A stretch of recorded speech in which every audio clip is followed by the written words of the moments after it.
Imagine you could see inside the exact niche, offer, ad account, and sales process of an agency that scaled from 3K per month to $72,000 cash collected in a single month in 120 days, where this agency owner didn't even have a company in March of this year, and in September, it's $72,000 cash collected inside of his agency. And imagine someone gave away the exact back end and walked you through exactly how they did it. Well, of course, this is a YouTube video, and I'm going to be breaking down exactly how my client went from 3K per month to 72K per month, showing exactly that. I just want to preference, I'm not going to hold anything back within this breakdown training. I'm going to break this down step by step. So if you are an agency owner watching this, you can simply steal it. Or if you're on a B2B company, the principles taught within this video are going to be extremely valuable as well. So without further ado, let's get into the training and get to it. Okay, cool. So like I said, I think it was May, this company was at $3,000 per month, and in the next month did 27.2K a month, and then hit a record $72,000 a month with this founder not even being on the sales calls. Okay, so like I said, we're going to break down the offer, the acquisition process, and the sales process that essentially allowed them to do this. Okay, so the offer angle, right? Everyone's now telling you nowadays to sell AI, okay? And you should market any agency service that you're currently selling in some form of AI-based services, marketing, etc., okay? But you need to understand that businesses still want traditional outcomes, okay? So what do I mean by this? Well, I mean installs, jobs, quotes, estimates, clients, users, patients, leads, essentially.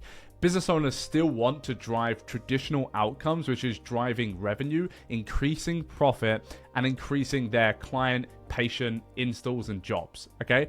So you should not market on the front end as AI in the sense that you're selling automations or you're selling some sort of gimmicky system that they could essentially go on Fiverr or whatever and kind of like do within the next like couple hours. You still want to sell on the front end as your positioning as one of these here. So for example, my client in this case went for installs, okay? Now, when going into a niche of a market that can actually allow you to do this, because that is very, very important. If my client had run the exact ad, the exact sales process, in a market that, for example, everyone has heard of, he wouldn't have got the same results, even though it's the exact ad process, the exact sales process, etc. Okay, so you need an underserved market, not one that you've heard of before. Now, unless you've got quite a big ad budget and you can afford to go against markets and essentially spend more to serve more impressions to that market and therefore get a better result, you need to start extremely underserved and extremely sub-niche. Okay.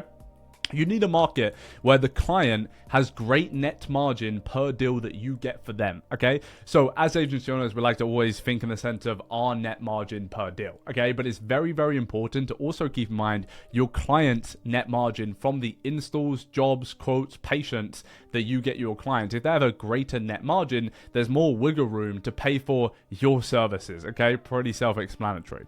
And they're not undercut. And this kind of like comes into the play of like, underserved. If it's an overserved market, the market's probably been undercut. Now, what happens in a market where all these marketing agencies get on sales calls and start pitching against each other?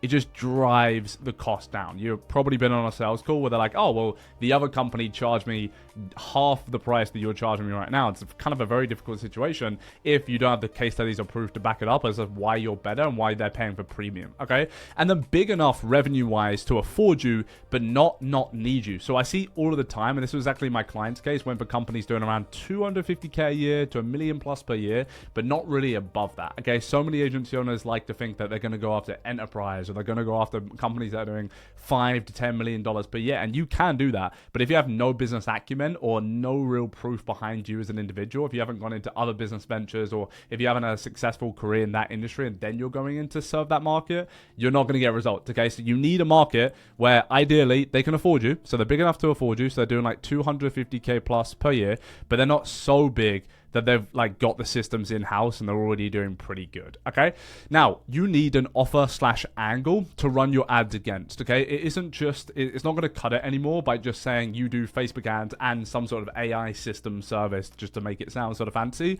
You need to test different models and different angles. Okay, so for example, my client in this case went for an exclusive market partner and pay per lead angle. Now, my client, of course, didn't actually do pay per lead. It was more of a switch and bait offer, which did actually work, obviously, to do 72K cash collected.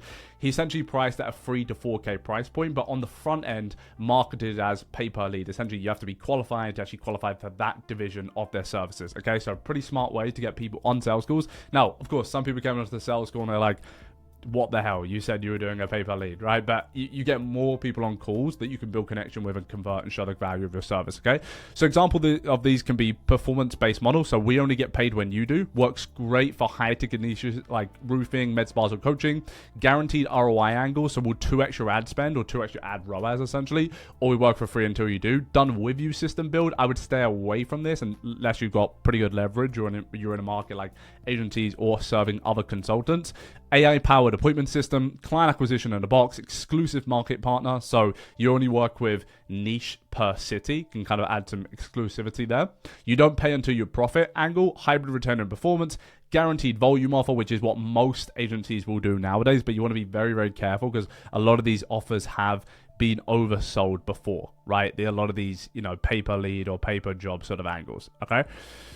Or the revenue share model. Okay, so we become a growth partner, no retainer, just percentage of the revenue generated. I wouldn't suggest this too much. You're going to have no margins to actually run ads and be profitable as a business. Okay, which is my next point, which I'm going to go on to, and which this client had to actually hit 72K per month, which was he had an offer which actually worked and scaled on ads. Okay, so I get on a call with a bunch of agencies and I review some of my closer calls, and so many people think that they can scale charging $497 a month or $997 a month. I'm here to tell you that this is impossible, and let's break it down. Okay, let's say you charge $497 a month or you charge $497. Okay, even if your retainer price is then $497, your churn rate is going to be like 1 out of 4 ish. Could be a little bit higher if your delivery is pretty dialed. Let's say this is like 50% actually. Let's say it takes 4 weeks to ascend, so a good month. Your cost per qualified call in any sort of B2B vertical market is going to be like 150, 200, but just to be conservative, let's put it as 150. Okay, not 150%, $150. Okay, cool. Your show up rate is going to be around 75%. That means your live cost per live call, so what does it cost you for a prospect to actually turn up to the appointment, is going to be $200. Okay, if your close rate is 25%, your customer acquisition cost is $800 on a $497 product. You can start to already see how this isn't scalable. Okay, so you need an offer where ideally you can charge $3,000 ish upfront. Now, if you can charge 1.5k to 2k to 2.5k upfront, you're doing pretty well. Ideally, the higher ticket on the front end it's going to allow you to be super aggressive with ads, because you can see as I put this number in here for 3k, even if we shoot up cost per qualified call, your numbers are much better. Okay, so my client had a 3 to 4k offer, which actually allowed him to spend 18 to 20 grand a month on ads in order to actually get this outcome. Another big thing just on the back end of what made this client different compared to other agencies that get stuck at 10, 20, 30k per month is it actually did the math of what it would take to hit $72,000 per month. How much he needed to spend on ads, what his lead to booking rate needed to be, what his customer acquisition cost needed to be to obviously be profitable, filtering setter commissions, filtering closer commissions, filtering delivery cost. Okay, so what is the actual numbers? Work out the math to hit any goal that you have right now. If your goal is just 10k per month and you want to do it via paid advertising, simply work out the math of what is needed in order to make 10k per month. It's not too difficult. If you're charging 2 grand, it's 5 clients. What is your CAC? Okay, and filter in worst scenario, best scenario, medium base scenario. What is your customer acquisition cost, and just work backwards. Reverse engineer, use workflows and sheets like this, financial models like this, and you'll do very, very well. Okay, so that's a big thing. My client had a 3 to 4k offer. That's how we could make 72k a month. Okay, you're not doing that charging like $997. Okay, now what was the ad account structure? So for this client, we went for a creative testing and a scale campaign structure. This specific client ran an ongoing creative testing campaign, which was always 30% of our budget once we created our first initial scale campaign. Of course, when we were first launching ads, 100% of our budget was towards the creative testing campaign, as we didn't know which creators were the best to have a scale campaign. But once we moved over, it was 30 to 70%. Now, ideally, really, this could have even been a little bit less. I would suggest a 20% for the creative testing campaign and a 70% for the scaling campaign as well. But to be honest, you could even spend a little bit more. Obviously, it depends on your budget as well, okay? Now, for the creative testing campaign, we ran with an ABO setup structure, and essentially we had 4 different ad sets with an ABO structure with different creative testing, different offers and pain points. Now, a misconception that you might have when it comes to actually testing your creative is like, oh, okay, cool. The only thing I need to test is the actual look of the ad or the look of the creative, where this is totally untrue. Okay, you need to test the different offers and angles. So like we put here in the sense of looking at the different sales angles, looking at the different offers, that is also what you need to test. Okay, so we went for 4 different ad sets. Really, rule of thumb is like you need to be spending minimum $15 per ad set to get a semi-quick test. Now, when it comes to ad spend, it's just the speed of results. You're going to get similar results if you have like $5 per ad set. So in total, you're spending maybe $20 per day for this initial period where your cost will be a little bit higher until you force spend on the winning creatives. Okay, so we tested 4 different angles. You can, if you're using a CBO campaign, what you can do is use a budget cap to set on each ad set. And once you've found the winners, e.g. consistent conversion event KPI for 3 to 4 days, can be a little bit shorter if you want to go to scale campaign a little bit more aggressively. What I mean by KPI conversion event is essentially it's in our ideal cost per lead for us to be scalable. Let's say, for example, you're going after more like higher end, 250K plus per year, and your like structure is a little bit more like you have more qualifying in place, then a good cost per lead might be $25 to $30, maybe even less. Okay, so once an ad or a specific creative, not the campaign level, right, the individual creative level, is firing for at least like 3 to 4 days within that KPI, you can graduate these creatives into a scale campaign. Okay, now within the scale campaign, you essentially just want to like use all of your dollars against the best winning ads. Okay, so Facebook, just spend the most towards these creators because we know they work. Okay, very importantly, you don't just want to add these creators into a scale campaign, you want to copy over the post ID to keep the same algorithmic learning and engagement on these ads that have already proven to win and just put them into a scale campaign. Okay, we really we're testing a couple different audience structures now, but we're really finding that Broad Advantage Plus is just working really, really well. Now, you can have top 5 geolocations, or if you are just advertising in the USA, you can obviously just use the USA here. Okay, so this was the ad account structure. We had a creative testing campaign and a scale campaign. Now, I'll say as well, with this campaign structure, the difference between this client was he aggressively tested new creatives, so different image creatives, AI video creative. Nowadays, like with the tools like Sora and other different tools that you can use, even the ChatGPT image feature, you can really pump out a lot of different creators, especially with Facebook's Andromeda update. They're really optimizing for creativity, different creatives, and really volume. Okay, now you can use this prompt here, so you can pause this video, like the video as well. There's a shameless plug, and you can use this prompt and actually get some decent creative image ads to kind of start. Now, when you do get a little bit more high level, you can go towards more video ads, but that takes a little bit of a bigger budget. Okay, so what was my client's conversion event in order to do this? Okay, so conversion event here. Now, I'll say my client wasn't specifically in this market. This is another example just to show you, for example. So roofers, biggest pain point. Okay, always start with a pain point. They don't care about anything else. I see so many people saying like, you know, you can put AI powered system here, but like you don't want to have it in your headline because they simply don't care. Okay, so that's the intro message. Qualification. Now you can also use conditional logic, and you can put like, I know or I don't have a roofing company, and therefore you can just disqualify them and, you know, DQ, and they go off the calendar, they go off the form. Okay, revenue qualification, again, under 10K per month, you want to disqualify. Okay, these people aren't going to be able to really pay you anything, especially if you know that your market, it really has like a 20 to 30% sort of net margins.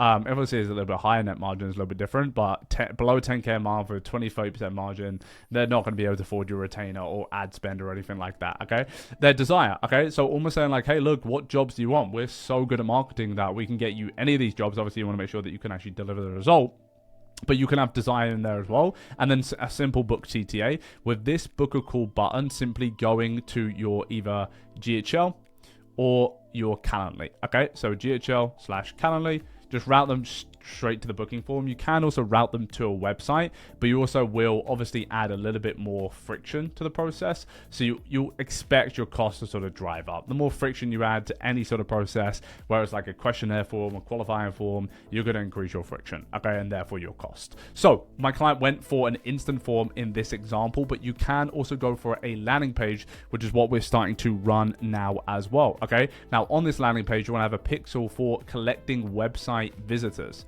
Okay, this is going to allow us to have pretty good retargeting from everyone that's visited this page, okay? Now, on this page, you want to go for a lead opt-in. Now, you can put booked call, like you can route from type form to booked call, but if you're below even like $500 per day in daily ad spend, I wouldn't recommend it because you're going to get no conversion event fires in order for you to actually exit learning. Why? Because there's so much friction when you go from a web page, first of all, external web page, to a type form, then to book a call. You know, like your cost per event going to be $190 to $200, even $300+. If you need 30 to 50 conversions per week per ad set, you can already work out how expensive that does become, even though you're optimizing for quality and a lot of people run it, okay? So you want to optimize for cost per lead. So email and phone number in this form here, okay? You want to have a backend SMS and email sequence, which is super, super important, and a very, very dialed selling process. I would say the biggest thing with running these lead or like email, phone number sort of campaigns is having an extremely good appointment setting process. If you do not have a very, very good process for calling leads, dialing leads, building connection, getting them on the phone, essentially it's all pointless, okay? Then they can be routed to a book a call lander and book an appointment if they do want to self-book, of course, okay? And then you're going to have an offline conversion event. So offline event where you still are collecting booked calls and most importantly qualified book calls. So then you can go back to the ad and use lookalike audiences or use a lookalike stack of your ideal lead, okay? So say you get 50 booked calls and they are all qualified. You can now say to Facebook, hey, make me an audience segment of people who are 1% to 10% exactly like this individual. That's why at scale, advertising becomes a little bit easier. You have the data, you have the backing, but obviously, you know, as you do scale, you're obviously going into broader audiences and your ROAS is going to drop as well, okay? So that was for the actual conversion event structure. Okay, so we've talked about offer, angles, ads, conversion event landing pages, but how on earth did you actually convert and sell these people to 72K cash collected in a single month for this agency partner that we ran with, essentially not even being a company 5 months ago, okay? So, of course, new lead comes in. This gets zapped or into Discord or Slack. We use UTM parameters on the Zapier in order to see the campaign, the ad set, the ad, etc. So in real time, you can see the quality starting to come in. Now, of course, all these leads do go into go high level as well. And if you're the one calling these leads over a setter, you're obviously going to have pretty good information about the quality, etc., etc. Lead goes into the GHL pipeline, new lead, setter calls the lead. If no pickup, of course, always double dial. On the back end, obviously, they're getting hit with instant SMS and email sequences as well. Massive thing is actually tracking deliverability and open rate. We recommend using the Wave dialer or a company called dialer.io. It's fantastic handwriting. And making sure that your email deliverability rate is 100% as well. It can be a massive, massive game changer, especially if you are going after companies like law firms, for example, that do a lot of business over email. Like certain B2B companies would be better over phone, like blue collar. Like blue collar over email isn't so great, but over phone is where you're going to capture them. In other companies and other businesses, maybe like medical, email can be really, really good as well, okay? Now, if pickup, obviously they get put to a 5 to 10 minute qualification call. This call is super, super important, and in all the companies that we do work with, this can be either a 2 to 3, 4, 5, 10x in business revenue and profitability, just based off the quality of this call. Like, do you build connection well? Do you build authority? Do you build excitement? Do you have a new mechanism? Are you any different to anyone else, or do you sound like super selly and people just putting the phone down on you, okay? Because that is the throughput between, like, you could have everything else in your company really, really good, but if that throughput point of, okay, you've got on the phone with a lead and they're not going to a call, you're going to have a really, really difficult issue selling them, okay? Moved on to the sales call. Okay, so manual setter follow-up, resending booking links as well via the SMS and email sequence, so they can kind of book in manually, where you're just like essentially re-offering them. You know, anything B2B, you're gonna have a pretty direct offer in this sense, or a manual setter follow-up, which is very, very important as well. And essentially we just dialed this system in so well. And if I could say like what made this specific process different, because a lot of companies do this structure, but they don't make 72k cash collected in a single month from 3k a month 90 days ago. And it's just the culture. Like any lead that came in, we would be like hammering it, we would be on it, we would make sure that, okay, we're getting the most information about every single lead, every intricate, you know, process within the system was refined. Okay, cool. Could our SMS be slightly better? Is there a slightly better software partner that can come on board for this? And we're going to have slightly better deliverability, slightly better pickup rate. Can we start with a different hook or angle within our script? Like all these things, whereas companies, they get a bunch of leads and they review it at the end of the month, and they're like, oh, how was the leads? And it's like, we were doing this every single day for this client, which made a massive difference. Okay, and that's essentially the exact back end on how my client went from essentially 0 but 3k per month to 72k per month in 120-day period. Now, if you found this valuable, if you are an agency or B2B company, you can first add me on Instagram, and if you want my team to build out something pretty similar to you, you can book a call below as well. Wouldn't be a YouTube video if I didn't plug my company. Okay, regardless, subscribe to the channel. Going to be producing a lot more videos like this, and we'll talk very soon.